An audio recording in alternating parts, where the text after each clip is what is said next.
they'll have a solenoid and they'll talk about having a loop inside the solenoid like that, like we just did.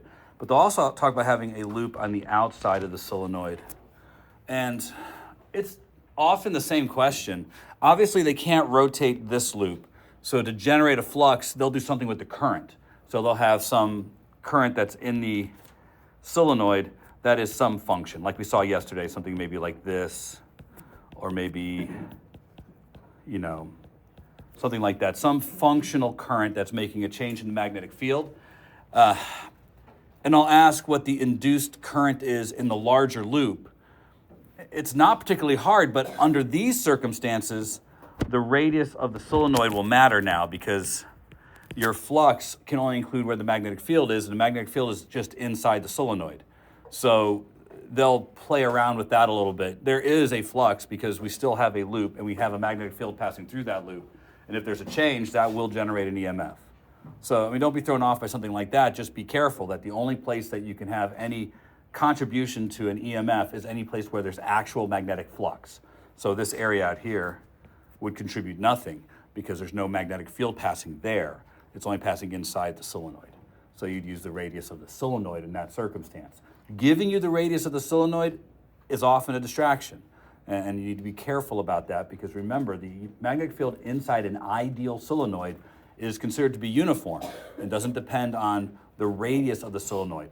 It depends on the radius compared to the length. And if they say ideal or if they don't say ideal, your only tool set is an ideal solenoid. You need to understand that the parameters that make it ideal are the number of wraps per meter and some semblance of a longer solenoid with a smaller radius. Remember, we had a question about that, and about a quarter of you chose the wrong solenoid purely because you didn't either read close enough or understand the difference between an ideal and a real solenoid. All right, so I think that's the end of this question. Anything else you guys want me to talk about with the homework?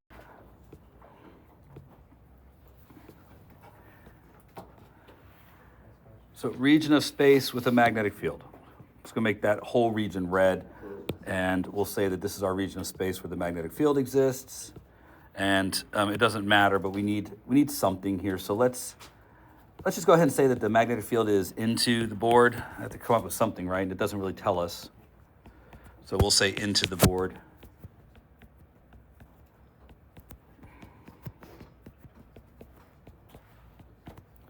And we're gonna have a square wire loop or rectangular wire loop. I don't remember that from the previous part. Help me out. Square's good? All right. So square wire loop, and which has a massive M and is being pulled down by the force of gravity. All right. Draw what this would look like. It would look like that. So let's, just so we have some points of reference, because we need some points of reference. If you don't understand what I mean, we need the initial velocity of the loop. We know that the induced current is going to be velocity dependent. So do you want to make it so that it has some initial velocity when it hits the magnetic field, or do you want to assume it starts from rest? You're going to have to make some decision about whether it was dropped from up here or it started from here. Go ahead. The question says it's Falling a distance s before entering the field. Thank you. So we have a way of figuring out how fast it's going when it makes it to the magnetic field. If this is s, then the initial velocity when it hits the field will be the square root of 2gs. Is s the length of a side length? I mean, it seems like that would probably be what they would do. So this is not drawn to scale. Fair enough? And we'll just say that this is also s, and it's not drawn to scale. So it makes it here, and it is already moving the square root of 2gs. I assume I don't have to prove that to you guys. I don't know where to draw this, but I'll draw it. How about here? That the initial velocity is the square root of 2gs. It's going to have two forces acting on it. And that might make this kind of spicy. So let's see. We've got downward force as a constant, mg. And there will be an upward force on it. It's going to have to be that way. I think we've kind of proven enough that when we try to put this into an area with a magnetic field, there's going to be a force that's going to try and prevent it going into the magnetic field. So I'm guessing before we even start talking about the direction of all the current and all that crap, that it's going to be all that stuff, that it's going to be a force that it's upward, and the two forces will work together. We might reach a condition of terminal velocity. That's also not an unreasonable expectation. If the magnetic field is big enough, we could get there. We'll see. Now, when we first make it there, we have an initial velocity of 2gs, and I guess we'll start from, I know it's got a question here, so I guess I should probably answer the question. Am I just doing all the question stuff from above?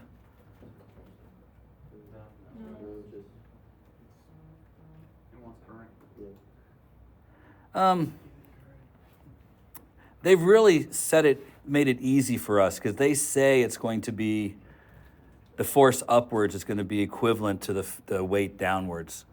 So that makes it pretty easy. Do you want to do the easy problem? But I mean, this would be the more fun problem, but it's up to you guys. I am indifferent. They're saying it's going to be a constant velocity, so it's not particularly interesting to me, but we'll do it that way if you'd like. Let's do it. All right, we'll do it their way, or this way I stated. I think finding a terminal velocity would have been more interested, which is kind of what we've done, but they're saying that when it enters this region, immediately the force happens to be equivalent to mg.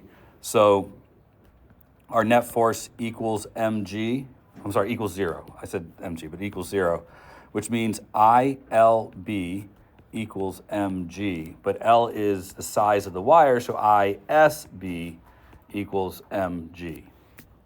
So this tells me what the current must be in the loop.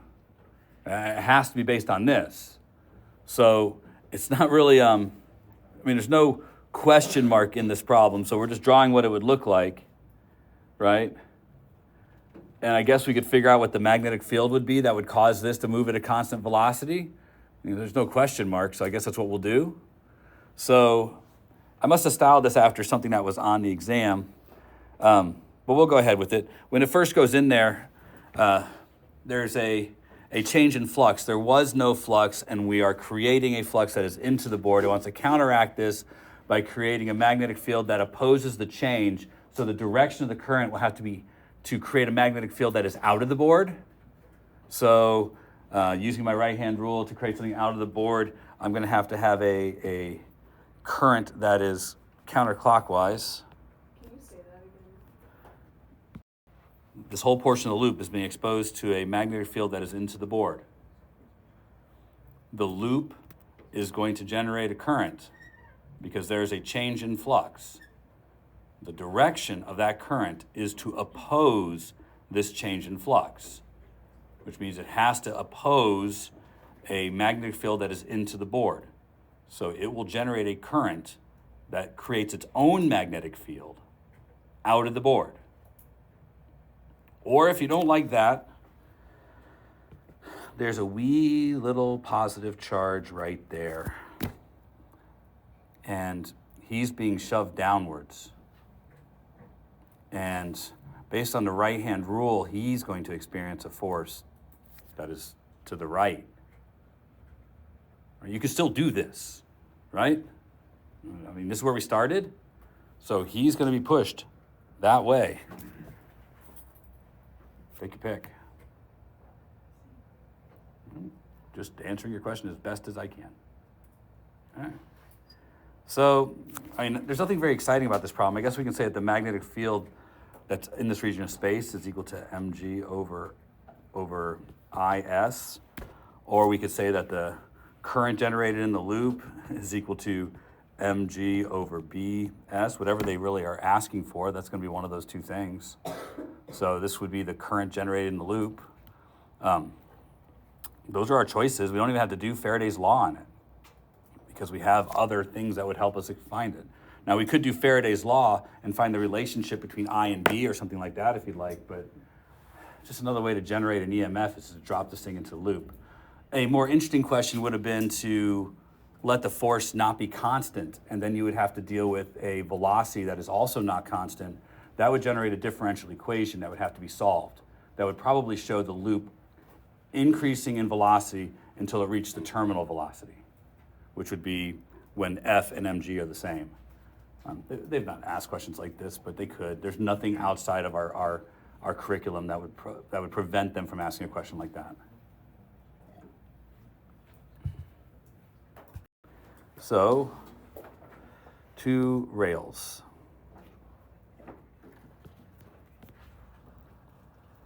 Lay on the ground, separated by a distance d, and our length L.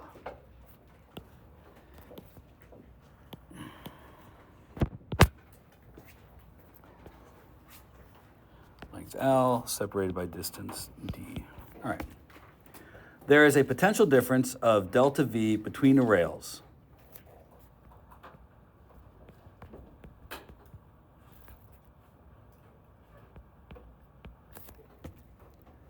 And a uniform magnetic field of size B upward from the ground along the entire area of the rails. So I assume upward would be towards us. Is that sufficient for you? Okay. So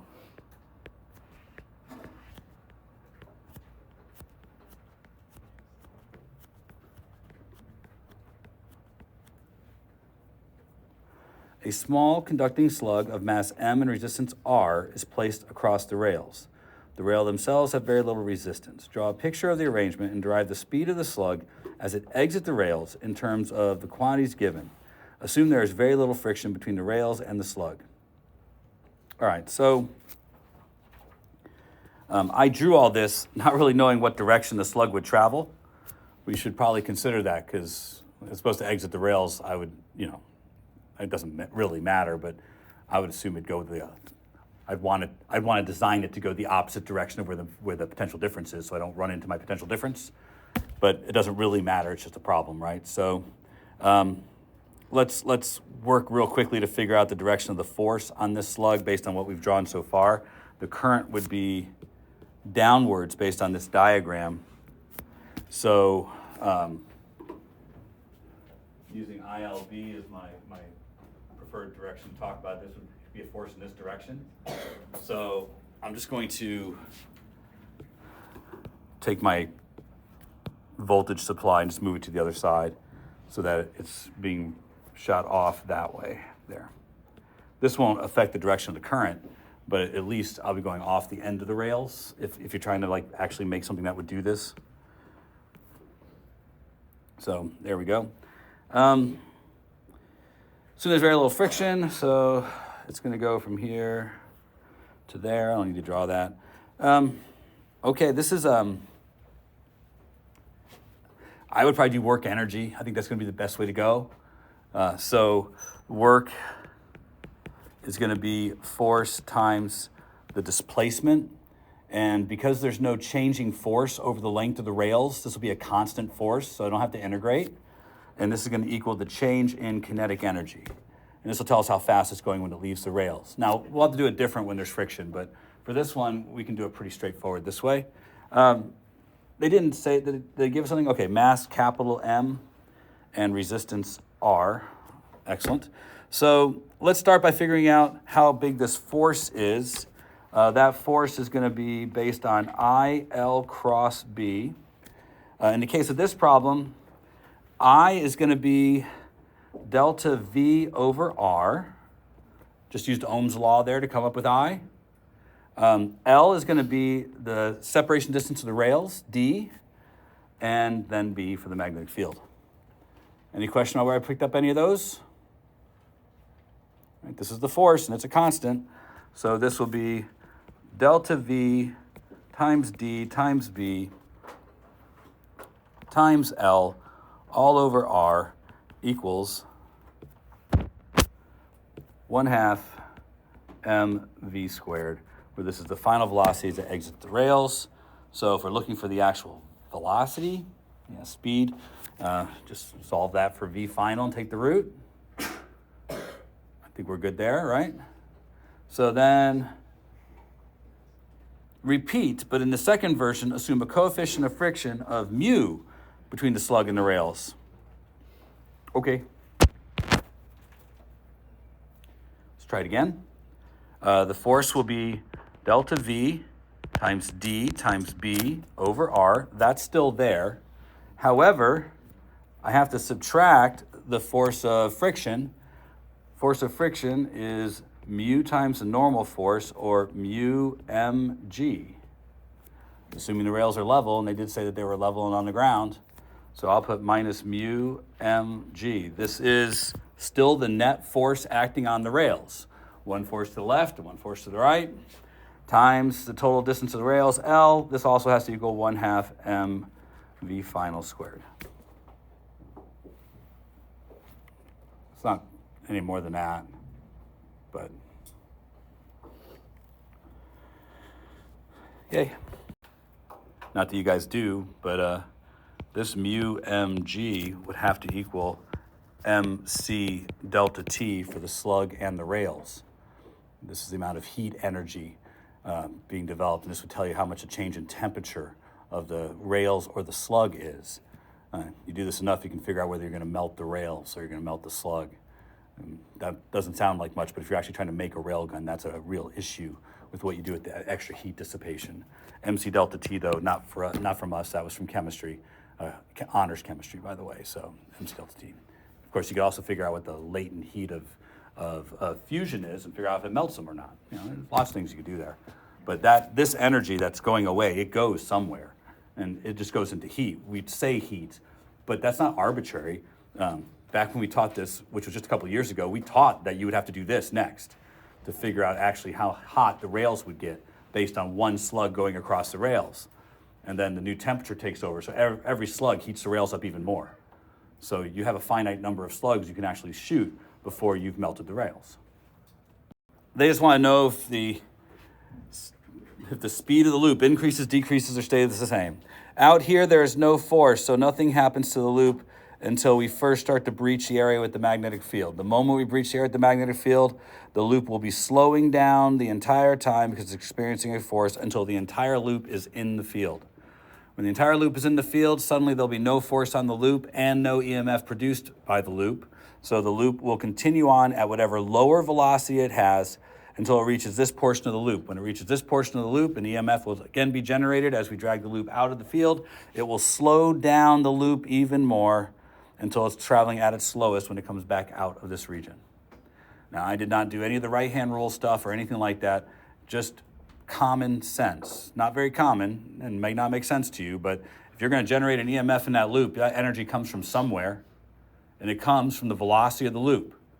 So the kinetic energy of the loop is reduced to generate electrical energy in the loop. We can prove the force and the direction if you want, but you've got to understand the energy comes from somewhere. So while we're generating an EMF, there's a force on the loop slowing it down. Once we're entirely in the field, we are no longer generating an EMF. So there's nothing to slow the loop down. It will move without a change in its velocity until it reaches the other end of the region with the field. But the moment one end starts to leave the field, a new EMF is produced. This new EMF is a current in the opposite direction. But during that time, the energy that is being produced in the loop is coming from the kinetic energy the loop has. The kinetic energy of the loop must decrease again. Now, if you don't like that explanation, then break out your right-hand rule. Figure out the direction of the currents and the direction of the interaction between the field and the current. But in both cases, there'll be a force to the left on the loop, only when it's entering or exiting the field. Does anybody need to do the right-hand rule version of this? Sure? When I go right here, I'm going to be saying a lot of the same words from earlier today. The magnetic field is into the board as indicated. The loop has no flux before it reaches this region of space. So as it reaches this region of space, a flux into the board is being created in the loop. The loop is going to respond by generating a current that is going to have to produce a magnetic field that opposes this change. And that current's going to have to be this way, or this way, or this way, but ultimately counterclockwise around the loop, which means that at this position, the current is upwards. This is because the magnetic field in the loop that's being produced by this current has to be out of the board to oppose the change. That means there is a current upwards on the leading edge of the wire, but there is a magnetic field into the board. So IL cross B gives me a force that is to the left. So the force on the wire loop is this way while that leading edge of wire is entering the field. That will slow the loop down. It is an unbalanced force, Newton's second law, net force equals ma. There will be an acceleration to the left. All good? All righty. Well, we make it to the other edge of the loop. Or if you want, we can say, while the whole loop is in here, yeah, there are forces on the charged particles, but they're in opposition. So because of that, there will be no current generated anywhere in the loop. But then we make it to here. Well, there was a flux into the board. Now we're taking that flux away. The current that's going to be generated is to try and preserve the flux, which means it's going to have to generate a current that is in this direction.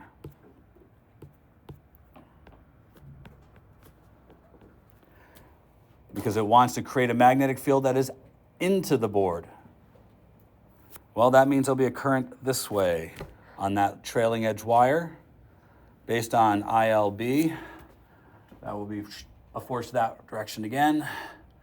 That'll be a force that's going to try and slow the loop down as it exits the region of space with the magnetic field. So twice, the force is to the left, both in an attempt to slow the loop down. I like the energy argument better because it also makes reasonable sense. You can't get something for nothing. The energy comes from somewhere. That one where we drop the loop into the region of the magnetic field, you can show that the amount of gravitational potential energy and kinetic energy will be converted into electrical energy when you generate that current. It has to be that way.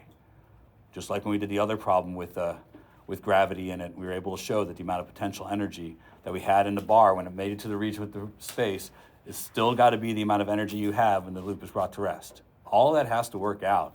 The energy goes somewhere, and you can track where the energy goes. Sure, this is going to be amps per second will be the unit of A, and the unit of B will be amps, because it has to be amps for our current. So I've answered the one question. Next, there's a triangle of width W and length L and resistance R. All right.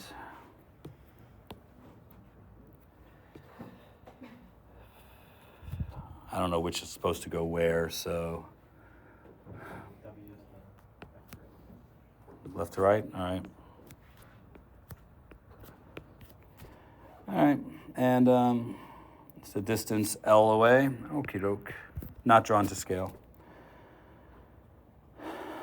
And resistance R. Okay. Well, this is a two-stage process. The first stage requires that we calculate the flux.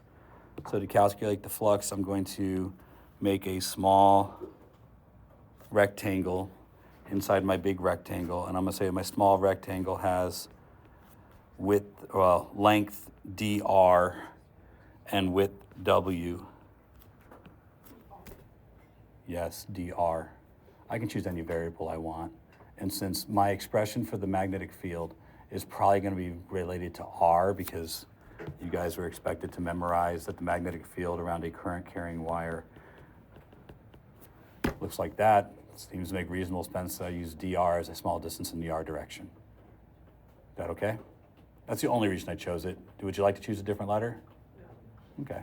I mean, I don't care. I just was trying to be consistent with this. That probably came off snarkier than I intended, but it was not really meant to be intended. I just picked something out of a hat. Thanks, you're the best. The flux for this bit of rectangle, I'll put piece of flux, is going to be the size of the magnetic field times that area, and that area is W dot dr. Just length times width for a rectangle.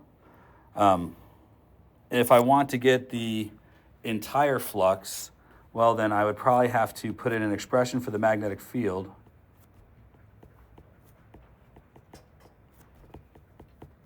And then add up all of those different rectangles from L to 2L. Any question about those choices? All right.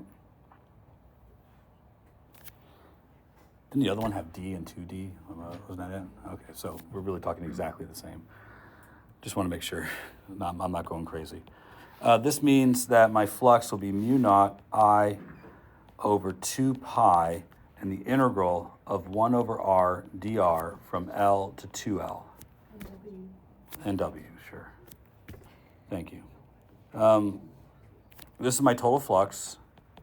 And that's just natural log, so mu naught I W over 2R, natural log of 2. I'm skipping a few steps, but that's because, we quite literally did this, I think, day before yesterday or something. Is that good?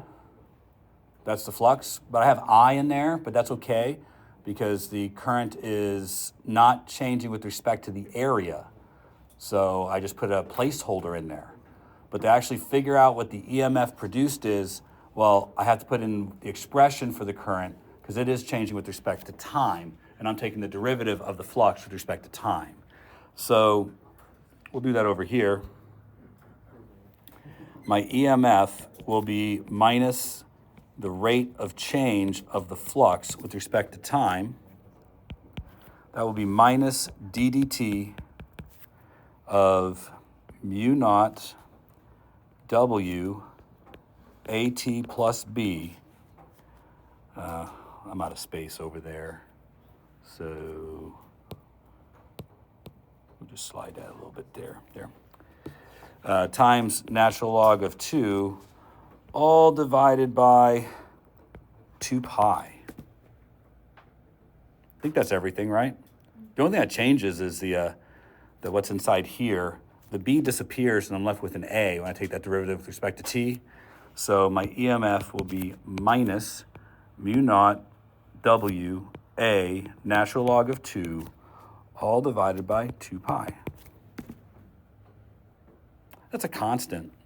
So I'm generating a constant current. And that's because the current in the wire below is changing at a constant rate. We should take a moment to consider what the direction of this would be. The magnetic field imposed by the wire is out of the board. So that's going to generate a current. The current that's being generated wants to oppose the change, but this magnetic field is getting greater because the current is increasing.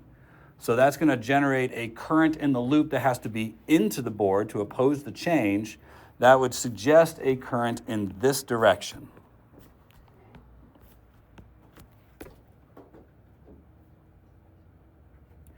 Now, here's a hard question, since I had to repeat myself. Is the loop being pulled towards the wire or pushed away?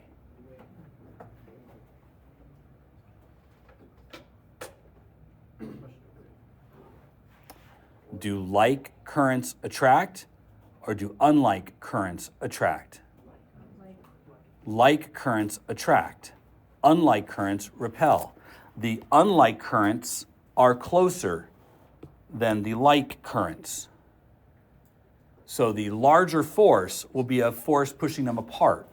So believe it or not, there is a force on this loop away to attempt to push it out of the magnetic field.